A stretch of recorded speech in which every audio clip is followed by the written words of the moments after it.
자, 여러분들 반갑습니다. 토미 인사드립니다. 자, 오늘 이 영상은 원래 촬영 계획이 없었는데, 손님들의 제보를 듣고, 이거 꼭 해야겠다. 라는 생각이 들어서, 촬영을 하게 됐습니다. 자, 오늘 이야기는, TF 라커의 의문점을, 해결해드리는 그런 시간으로 갖겠습니다. 자, 영상이, 길어지지 않게 짧게, 핵심만 가지고 이야기를 하도록 하겠습니다, 여러분. 제가 지금 일이 너무 바빠서 이런 이제 좀 상세한 설명에 대한 영상을 많이 못 찍다 보니까 우리 고객분들께서 타 유튜버들의 영상을 보다 보니 내가 말한 것과 너무 다른 이야기를 하는 사람이 많더라. 그리고 이미 작업을 하신 분들은 내 차량과 너무 다른 이야기를 하는 게 많더라 라는 이런 제보를 주셔가지고 제가 확인을 해봤습니다. 해보니 정말 어떻게 기술자들이 저렇게 말을 할 수가 있을까 할 정도로 심한 영상들도 참 많았습니다. 자, 그래서 오늘은 제 영상을 보시면은 아마 그런 의문들이 다 해결되실 거라 생각하고 오늘 영상 빠르게 한번 진행해 보도록 하겠습니다. 자, 첫 번째 질문들이 뭐냐면 전륜에 TF 라커를 넣으면 핸들이 무거워지고 조향이 힘들어져서 위험하다 라는 이런 질문입니다. 특히 일반 도로 달릴 때는 어떻게 달리냐, 너무 위험하지 않냐 라는 이야기를 많이 하시고 실제로 저한테 질문도 많이 하셨습니다. 그리고 아까 말씀드린 그런 이제 유튜버들도 그런 이야기를 한다라고 합니다, 여러분. 하지만 이것은 정확하지 않습니다, 여러분. 제가 정확하게 설명해 드리겠습니다. 일반 도로를 달릴 때 우리는 모두가 이륜 모드로 달립니다. 그렇죠? 자, 일반 도로 달리는데 사륜 넣어서 달리는 분 계십니까? 큰일 납니다, 여러분. 자, 우리가 타고 있는 픽업 트럭들, 국산 사륜 파트타임 차량들은 승용 사륜과 다르게 일반 도로는 사륜을 넣어서 달리시면 안 됩니다, 여러분. 달리더라도 아주 저속으로만 달릴 수가 있는 거예요.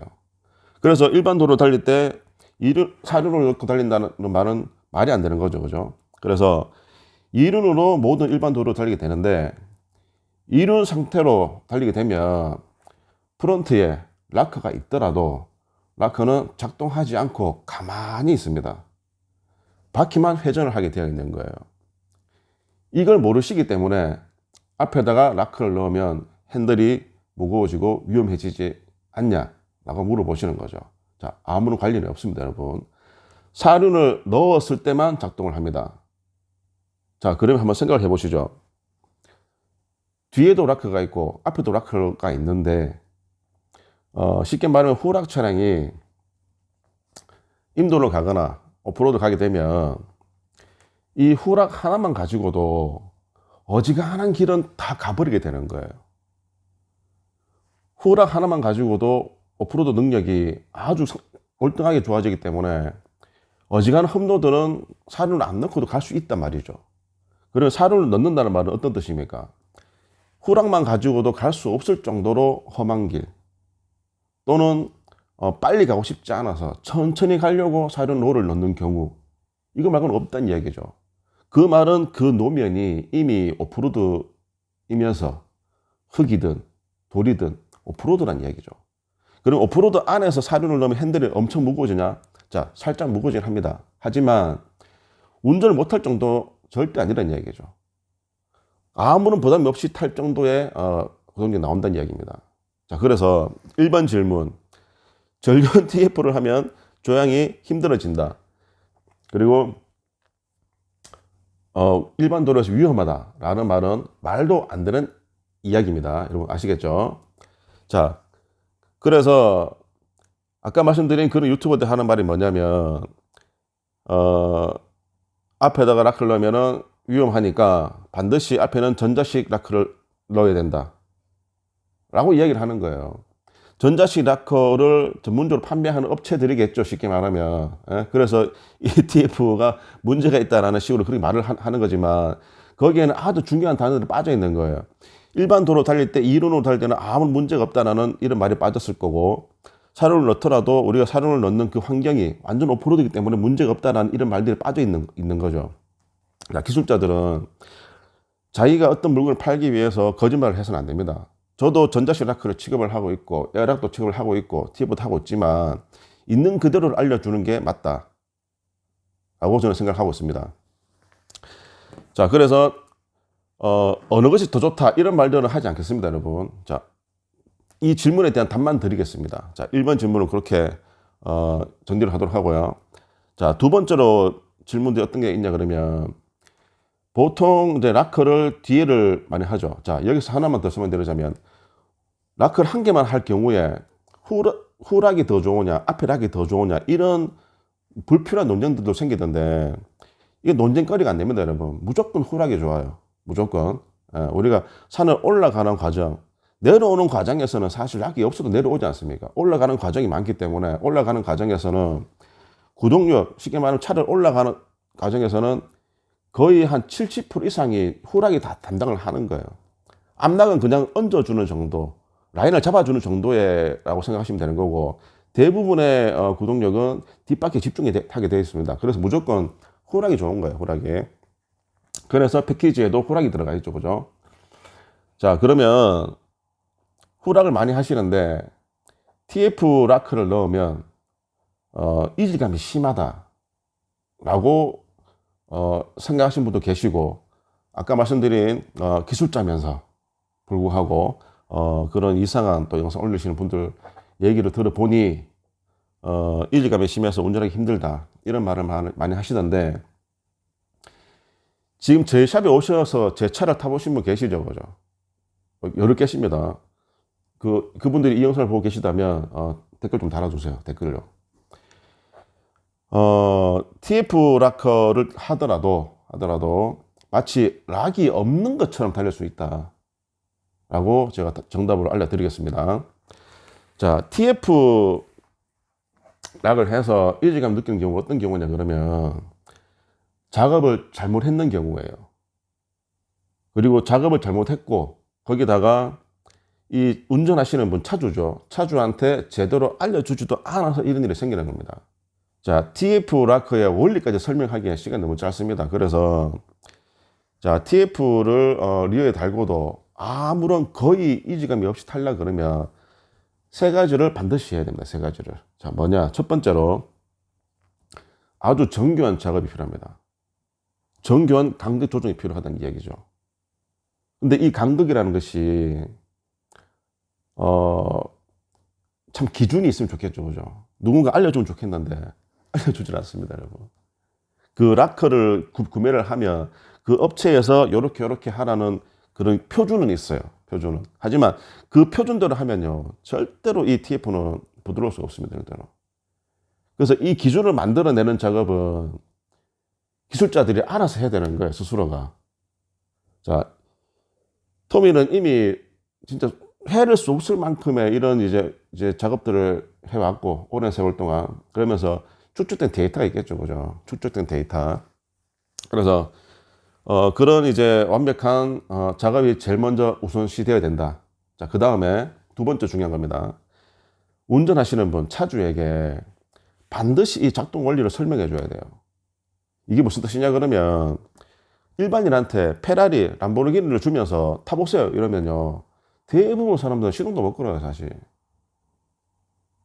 일반인들한테 볼보 덤프 트럭 주면서 저 운전해보세요 이러면요 운전 못합니다, 여러분.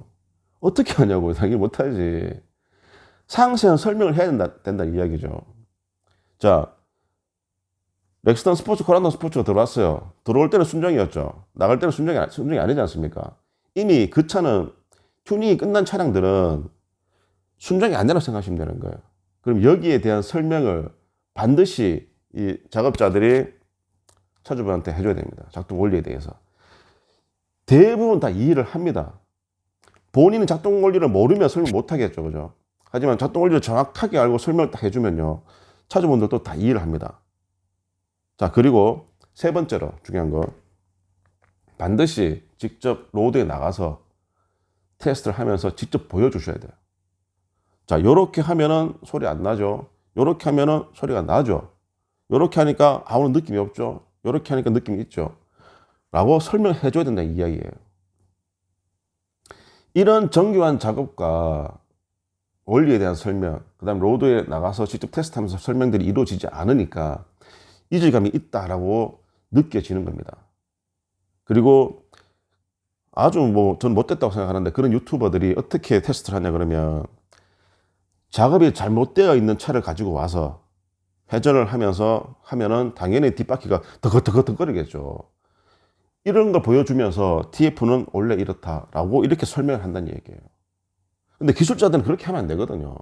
잘못된 생각입니다. 내가 A라는 부품을 팔기 위해서 B라는 부품을 깐다. 이거는 정말 비열한 짓이에요, 여러분들.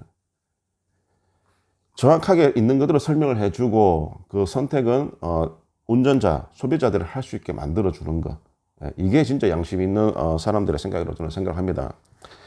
그 영상을 이제 얘기를 들어보니까 그렇게 한다 그러더라고요. TF 락커 달린 차 갖고 와서 돌리면서 더그더그 하는 거 보여주면서 전자식 락커는 분리하면은 괜찮으니까 이렇게 보여준다라고 얘기를 하더라고요.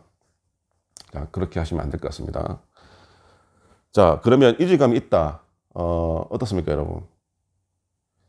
제가 처음에 TF를 설명할 때는 제가 비록 유튜버지만 또 뭐 구독자 수도 많지 않은 유튜버지만 그 마인드는 공영방송 정도의 마인드를 가지기 위해서 만에 하나라는 게 있기 때문에 어떤 작업에 대해서 확정적으로 이렇다 저렇다라고 이렇게 탁탁 찍어서 말을 잘 하지 않는 부분들이 있어요.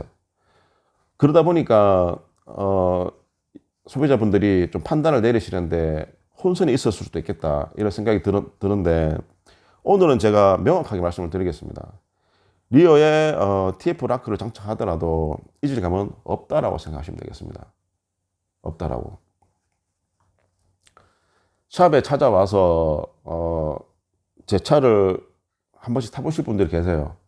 직접 운전하는 게 아니라 제가 손님을 모시고 밥 먹으러 가거나 손님을 이제 오신 분들을 뭐 동대구 역이라든가 모셔 드리러 갈 때 제 차를 타고 가시는데, 예를 들면은 저희 샵에서 출발을 해서 동대구역까지 한 30분 정도 걸리는데, 가면서 뭐 이야기를 하면서 가겠죠. 마지막에 제가 물어봐요. 혹시 느끼셨냐고. 뭐요? 이러면서. 제 차 풀락 차량이지 않습니까? 이질감 느끼셨냐고. 다들 놀랍니다. 왜냐면은 락이 없는 줄 알았다는 거예요. 자, 이 정도로 TF는 이질감이 하나도 없이 세팅을 할 수가 있다. 이렇게 설명을 해드리겠습니다. 자, 그리고 세 번째 질문. 이것도 도대체 누가 이런 얘기를 했는지 모르겠지만, 자, 렉스턴 스포츠 이후로는 전부 다 앞에 뒤에 전부 다 코리아 대우가 다 들어가 있는데, 그 전 모델들은 통일 디프와 코리아 디프가 섞여 있죠. 둘 다 코리아인 경우는 극히 드뭅니다. 17년식 마지막 모델 아니고서는 대부분 섞여 있습니다. 섞여 있거나 아니면은 둘 다 통일이거나 이렇게 되어 있는데, 통일 대우는 TF 락 작업을 못한다 라고 말을 하는 사람들이 있더라고요. 실제로 저희 네이버 카페 회원 중에도 그런 사람이 있더라고요. 그래서 말도 안 되는 이야기인데 통일 대우를 빼버리고 코리아 대우로 사가 와서 락 작업을 하는 거예요. 와, 이제 이것도 제가 뭐 상세히 알아보지 않았습니다만은, 이것도 뭐 유튜버가 이렇게 말을 했다 그러더라고요. 뭐 작업하시는 분이. 이러지 좀 맙시다, 제발. 같은 기술자도 아니지, 사실은. 같은 업을 하는 사람으로서 그런 잘못된 정보, 잘못된 이야기들을 소비자한테 해가지고 소비자들이 금전적으로 피해를 보고 정신적으로 피해를 보는 이런 일들은 제발 하지 않았으면 좋겠습니다. 자, 통일 TF는요, 통일 대우도 TF 락 작업은 앞뒤로 다 가능합니다. 자, 어제도 하나 했습니다. 어제도. 자, 앞에가 통일일 경우에는 TF 작업이 조금 힘들긴 해요. 힘들긴 한 뿐인 거지 불가능한 작업은 아니다. 그리고 앞에가 통일일 경우에는 통일 락커가 약간 작아요, 코리아보다. 그래서 내구성이 조금 떨어진다, 이렇게 생각하시면 되겠고, 하여튼 이것도 잘못된 이야기입니다. 자, 통일 대우도 락 작업은 다 가능합니다. 자, 통일 대우가 못하는 게 뭐냐 그러면 LD 작업이에요. LD 작업. LD는 오프로드용이 아닙니다. 라고 제가 말씀드렸죠. 그죠? 하지만 이 LD라는 거는 렉스턴 스포츠 이후에 나왔기 때문에 코리아 대우용만 나와 있는 거예요. 물건 자체가. 그래서 물건이 없기 때문에 통일은 LD 작업을 못하는 거예요. 그래서 LD를 하실 분들은 이제 코리아 대우 필요하겠죠. 하지만 락 작업은 문제가 없다. 이렇게 생각하시면 되겠습니다. 자, 그리고 네 번째로 TF가 내구성이 안 좋다. 이거는 진짜 말도 안 되는 이야기네. 자, 아무튼 그런 이야기를 하신 분이 있는 모양입니다. 그래서 그런 이제 잘못된 영상을 보신 분들은 TF 뭐 내구성 안 좋다 그러던데요. 라고 이렇게 말하신 분들이 계시던데 말도 안 되는 이야기고요. 자, 락커 중에서 이렇게 TF처럼 오토락, 자동락이죠. 논슬림 락도 자동락이에요. 전자락, 에어락. 자, 간단하게 구분 한번 해보겠습니다. 전자락 그러니까 뭔가 대단해 보이죠. 전자식으로 뭐가 탁탁탁 되는 것 같죠. 여러분 아닙니다. 전자락도요. 락커 자체는 그냥 락이에요. 기계식이에요. 기계식. 그냥 이 락을 넣어주는 수단이 전기란 이야기예요. 쉽게 말하면. 거기다가 또 센서 몇 개 더 달 수도 있긴 하지만 다 무시해버리고 이 락을 넣어주는 게 전기다. 그러면 전자락이라고 말을 하는 거예요. 하지만 이 락 자체는 기계식인 거예요. 아시겠죠? 에어락 똑같습니다. 수박통 안에 들어있는 락커 자체는 기계식입니다. 어차피. 근데 이걸 락을 넣어주고 또는 넣은 다음에 유지를 하는 이 수단이 뭐냐? 에어란 이야기죠. 자, 그러면은 이 중에서 내구성요. 자, 내구성은요. 한 덩어리로 되어 있는 이런 이제 TF, 논슬립 최고입니다. 최고. 내구성은 따라올 수가 없습니다. 작업을 똑바로 하지 않기 때문에 핀이 부러지거나 마모가 심해지거나 이런 일이 생기는 겁니다. 여러분들. 자, 아까 제가 전자락과 TF락 어느 게 더 좋으냐에 대해서는 말을 하지 않겠다 그랬지만 내구성만큼은 이런 이제 오토락, TF가 오토락이죠. 자동락이니까 오토락이라고 부르죠. 이런 락들을 따라갈 수가 없습니다. 여러분들 아시겠죠? 그리고 수명이 얼마나 되냐 이렇게 물으시는 분도 계시는데 정상적으로 세팅이 되었고 정상적으로 디프 오일 교환이 이루어졌다 그러면요. 저는 이걸 반영구적이라고 이야기를 하거든요. 왜냐 그러면 TF라고 하면 반환시가 가능해요. 예를 들어서 뭐 한 10만 정도 탔다. 그러면은 이제 대우를 내려가지고 이거를 이제 핀 교환, 스프링 교환 이런 식으로 해서 반환시를 할 수 있습니다. 반환시를. 물론 여기서 좀 더 세부적인 방법이 있는데 그거는 제가 알려드릴 수는 없고 반환시를 하면은 다시 또 새 것처럼 쓸 수 있는 거예요. 그래서 저는 이 TF를 반영구적이다 이렇게 설명을 드립니다. 작업을 하게 되면 전자락이나 에어락이 저한테 남는 게 훨씬 더 많아요. 훨씬 더 많은데 저는 TF를 추천을 많이 해드리죠. 물론 그게 이유가 있습니다. TF를 완벽하게 작업할 수 있는 능력이 저한테 있습니다. 그래서 TF 추천해드리면서 오프로드 차량이 가져야 되는 매우 중요한 가치가 뭐냐 그러면 바로 내구성이거든요. 오프로드 차들은 단단해야 됩니다.